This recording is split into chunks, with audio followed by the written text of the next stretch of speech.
E começando mais um conteúdo exclusivo para o YouTube do Portal Morada, hoje eu volto a conversar com o documentarista Pedro Saldanha Werneck, que esteve agora com a Brigada Amazônia no Acre. Olá, Pedro, tudo bem? Olá, tudo bom? Você esteve recentemente, então, no Acre, com a Brigada Amazônia, que é da mídia Ninja, e o pessoal acha que as coisas lá na região amazônica deram uma acalmada, mas não é bem assim, né? Desde o início de setembro, e tem tido algumas chuvas, mas da região ali, mesmo com algumas chuvas, eu acho que por causa toda essa pressão que existe sobre essa região de Rondônia e do Acre ali, o fogo continuou, a queimada continuou. É como o ciclo de conclusão do processo iniciado, que foi de derrubada, de abertura de pasto e abertura de área para a especulação da terra. Então, agora realmente está vindo umas chuvas mais fortes, e chamam o período de chuva de temporal, né? Esse período de chuva de temporal para tudo, e diminui, mas até então, até poucos dias atrás, até dia 20, e muita queimada, e é uma tristeza, porque são várias coisas associadas. Quando é a máfia da grilagem de terras, e acaba virando vários crimes associados. Não acontece só... eles até migram de um estado para o outro, tem alguns que vêm de Rondônia e ameaçam os seringueiros da região, não só da Resex, mas isso acontece mais fora da Resex, áreas que não estão tão bem protegidas quanto a Resex. E teve casos de violência mesmo na região. O que seria isso, essa tortura? Quem está sendo torturado? Por quê? A gente foi numa região do Seringal São Bernardo. Lá existe uma situação antiga, que é a situação de um grupo de seringueiros que tentaram fazer com que aquela região virasse uma reserva extrativista, exatamente como é a Resex Chico Mendes.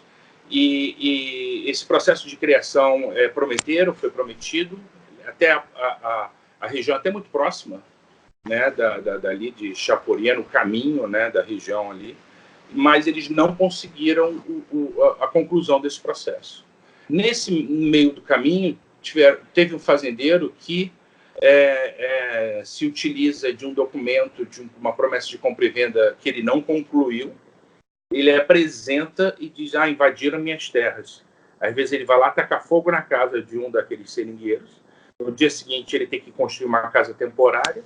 E aí o fazendeiro: tá vendo aquela casa com teto de lona? Não é antiga, ele não é daqui, ele está vindo invadindo a minha terra. Então é uma situação complicada de fazendeiros que tentam grilar a terra. E as coisas parece que estão voltando no tempo do Chico Mendes. Exatamente, que se configura uma situação muito parecida que se configurou no pré-assassinato de Chico Mendes, onde até o próprio poder judiciário acaba indo a favor desses fazendeiros que estão grilando a terra, e a gente fica assim, realmente surpreso com isso. E com o resultado foi até muito bom esse trabalho, né, com a mídia Ninja, que tem todo um processo legal também, o acompanhamento lá na justiça. Porque o fazendeiro acusou eles, os seringueiros, de serem ladrões de castanha e de seringa e de destruírem a região. Ele inverteu a situação.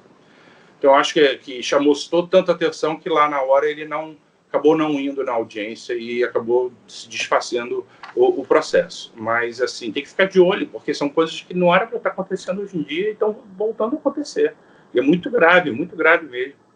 Eu tenho lido aqui que a Resex Chico Mendes foi uma das mais afetadas, mas não é bem isso também, né? Você esteve lá, você viu de perto. Como é que está a situação lá no Acre e nessa reserva? Eu vou expandir a resposta para um resuminho rápido. Logo antes, na última conversa que a gente teve, eu estava em Rondônia, né? E o que eu vejo toda nessa região, e vou muito ao Xingu todo ano, o que eu vejo em toda essa região, que é considerado o arco do desflorestamento, a pressão sobre a especulação da terra, onde a terra nua, sem floresta, vale 3 vezes. Isso é uma frase que minha mãe, Paula Saldanha, já falava lá 20, 30 anos atrás. Isso é uma fórmula burra que acontece na floresta amazônica, que a floresta, a terra sem floresta vale 3 vezes do que a terra com floresta. Então, às vezes, o que acontece é uma coisa talvez moderna, uma problemática nova que a gente tem visto, que eu vi em Rondônia recentemente, é que a terra, às vezes, ela é feita todo esse processo, põe 3 cabeças de gado só para constar que é fazenda. Inclusive, em alguns casos, eles tentam fazer de forma todo o processo como se fosse legal. E depois acabam não vendendo. É só uma especulação, fica lá parada para vender, com o resultado do desmatamento. De não levar em consideração a importância da floresta e a importância da vida de quem vive da floresta, que são os indígenas, os povos indígenas, os ribeirinhos, os seringueiros, os catadores de castanha. Eles vivem da floresta, eles têm de subsistência, né, para eles, e também vendem e conseguem fazer um trabalho de sintropia. E não há essa necessidade de cortar, até contra a filosofia do seringueiro. Inclusive, teve no período antes de Chico Mendes ser assassinado, que foi a Aliança dos Povos da Floresta. Foi exatamente quando se percebeu que a luta são de todos juntos. E eu acho que os primeiros que estão sofrendo são exatamente os povos indígenas e os seringueiros dessa região. Já que você falou do seringal, de uns tempos para cá, a gente lê notícias de que a cultura do seringal está acabando, está sendo substituída pela cultura do pasto. Os herdeiros dos seringais, né, já não querem mais saber disso. Você esteve lá, você viu, isso é real?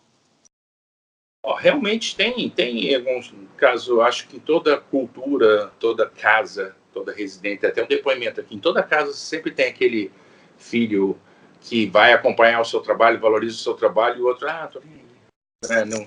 Então tem sim, eu acho que toda casa, toda família, você vai ter um grupo onde eles idolatram, infelizmente, aquilo que massacra o povo deles.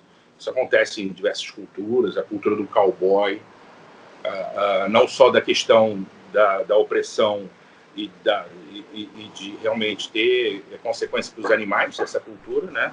Tem consequência até como tradição como você lida com a natureza, como você lida com a floresta.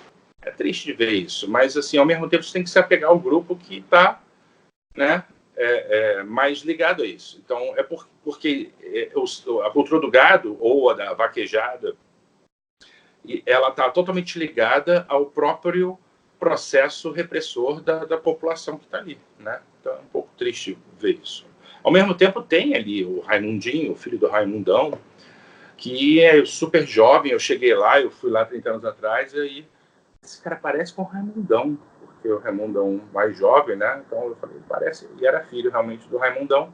E ele é uma desses jovens que estão interessados, querem levar adiante. E isso é muito importante, porque parece que a luta voltou a estaca zero. Tem a situação atual, ela está uma situação estranha.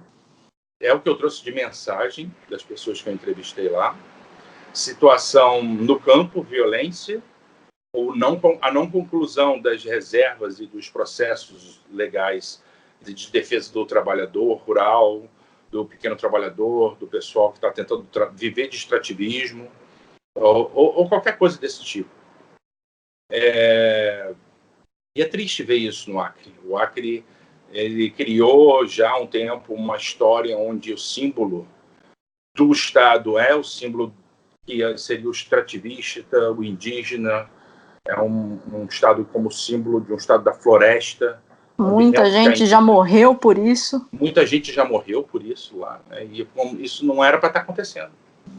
Não era para estar acontecendo, e foi muito chocante ver isso depois de um tempo, ter que ver e ouvir as mesmas coisas. É um pouco triste ver isso. Acho que não é justo. Acho que tem que ter uma mobilização para inverter esse processo lá, que é tanto o governo, no nível estadual, federal, tem uma posição quase que de incentivo, se não de incentivo, até com as palavras do que se fazer, não pagar multa, coisas desse tipo, e isso acaba tendo consequência nos conflitos que existem, já existiam, e que estavam lá, vamos dizer, parados no tempo, voltaram à força total agora. E a gente está falando do Acre, né? Quem está assistindo a gente pode falar, mas o que o Acre tem a ver com a gente que está aqui no Sudeste, em Araraquara, interior do estado de São Paulo, mas o que acontece na Amazônia reflete aqui. Como que a gente pode ser afetado com esse desmatamento, enfim, com toda essa situação que a gente está acompanhando esse ano? Pois é. É interessante essa pergunta, porque vamos pensar assim, agora mesmo a gente está começando a ter as primeiras chuvas do Sudeste, depois de um tempo de seca. Essas chuvas, elas vêm da Amazônia.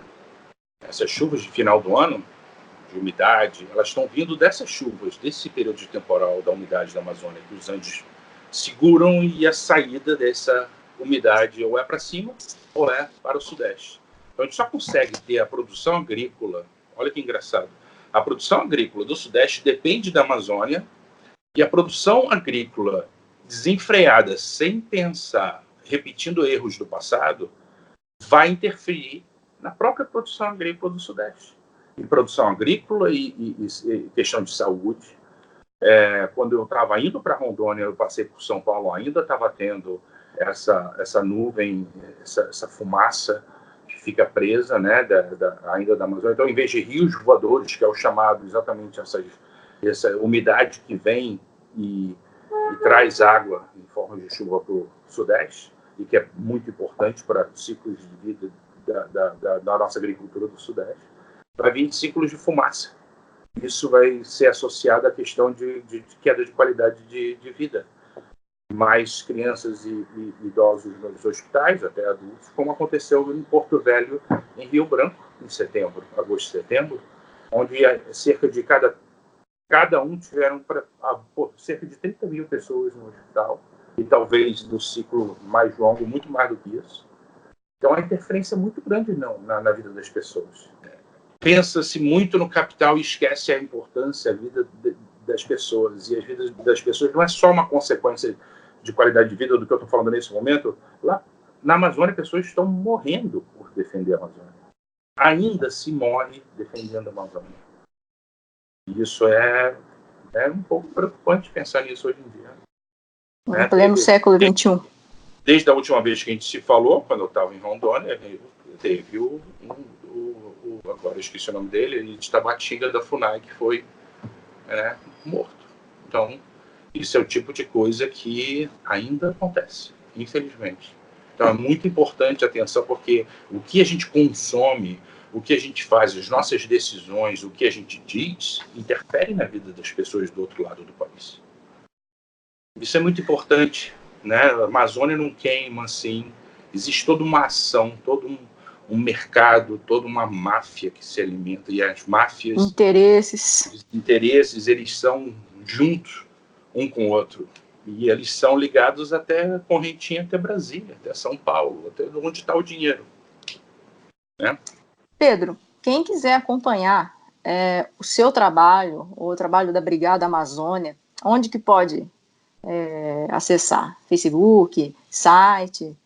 Da Mídia Ninja existe o site Mídia Ninja, tem o Facebook, Instagram e diversas outras redes sociais. A Mídia Ninja, o nome do projeto é Brigada Amazônia, é um projeto super legal. Eu fui selecionado para participar do ACRE, do projeto da Rota de Chico Mendes. E meu Instagram é Pedro Saldanha Werneck, Facebook, Werneck é com W e CK no final. É isso. Obrigada, Pedro. Eu agradeço em nome do Portal Morada, em nome da TV Cultura Paulista. E eu espero que da próxima vez que a gente se falar, alguma coisa tenha mudado. Sim, eu agradeço muito.